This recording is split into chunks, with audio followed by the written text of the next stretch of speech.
Nesse terceiro vídeo da série O que querem mudar no Código de Trânsito Brasileiro, trago hoje 4 proposições absurdas, no mínimo equivocadas e que não vão contribuir de forma nenhuma para o trânsito brasileiro.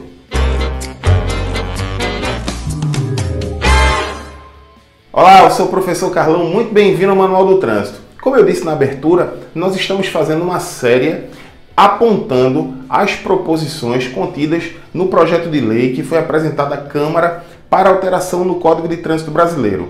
Neste terceiro vídeo, eu trago as proposições mais absurdas e ou equivocadas.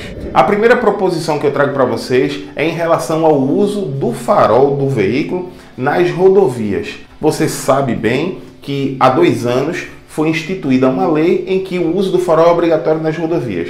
Muita polêmica em torno desse assunto, mas vamos nos ater ao que pode mudar. Basicamente são 2 mudanças. A primeira é abrandar a punição de quem não utiliza o farol nas rodovias, passando de uma infração de natureza média para uma infração de natureza leve. Trouxe também a inclusão do farol DRL, aquele farol de rodagem diurna. Normalmente são os LEDs que contornam o farol principal, que era prevista apenas através de um ofício do Denatran, mas agora regularizou, colocaria no Código de Trânsito Brasileiro, essa é a proposição, e essa utilização já contempla o uso do farol. Agora, para os veículos que não possuem este farol DRL, o uso do farol continua sendo obrigatório, mas a proposta traz um problema. O uso só será obrigatório nas rodovias de pista simples. Nas rodovias de pista dupla, aquelas onde há uma separação do tráfego, quando você, ao ultrapassar, não se dirige para a contramão,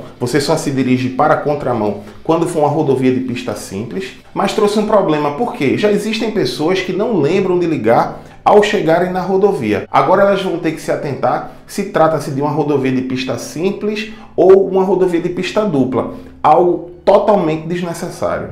O segundo tema que eu trago hoje, nessas proposições que eu estou chamando de absurdas, é em relação ao processo de suspensão do direito de dirigir.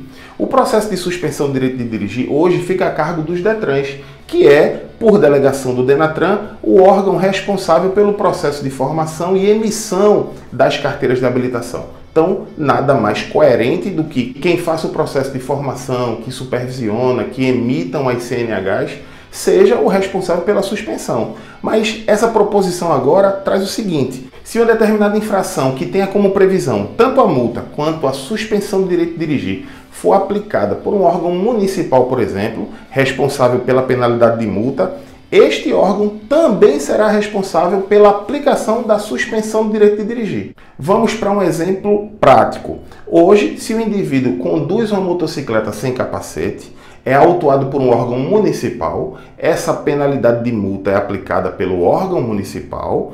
Uma vez a penalidade de multa sendo mantida, remete-se o processo para os órgãos estaduais, os Detrans, e aí sim será aberto um processo de suspensão pelo Detran, que é quem tem a exclusividade nesse tipo de penalidade. Com a proposição, o que é que aconteceria? Aquele órgão municipal que autuou o condutor sem capacete, aplicou a penalidade da multa, será também o responsável pela aplicação da penalidade de suspensão. Algo totalmente inexequível. Essa é uma das proposições que com certeza vão sofrer modificações ou até mesmo a supressão dessa ideia. A terceira proposição ela é bem curiosa. Existe uma penalidade chamada de cassação da CNH. Ela difere da suspensão do direito de dirigir porque ela é mais rigorosa.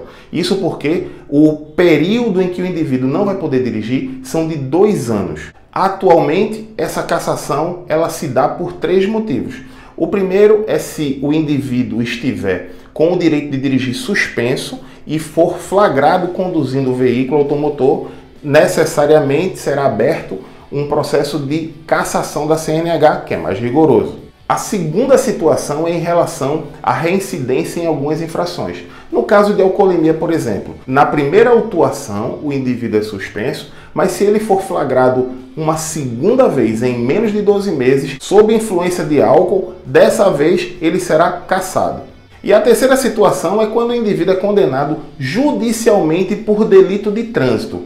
O que é que a proposição traz? Que esse inciso terceiro seja revogado. Pela proposta, quem é condenado judicialmente por delito de trânsito não deve mais ter a sua CNH cassada. Estranho, não?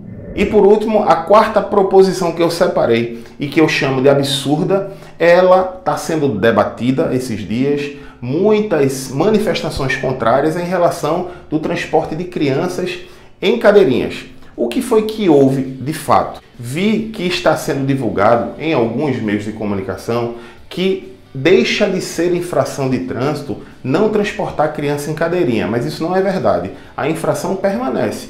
O que acontece é que a penalidade deixa de ser uma multa e passa a ser uma advertência por escrito apenas.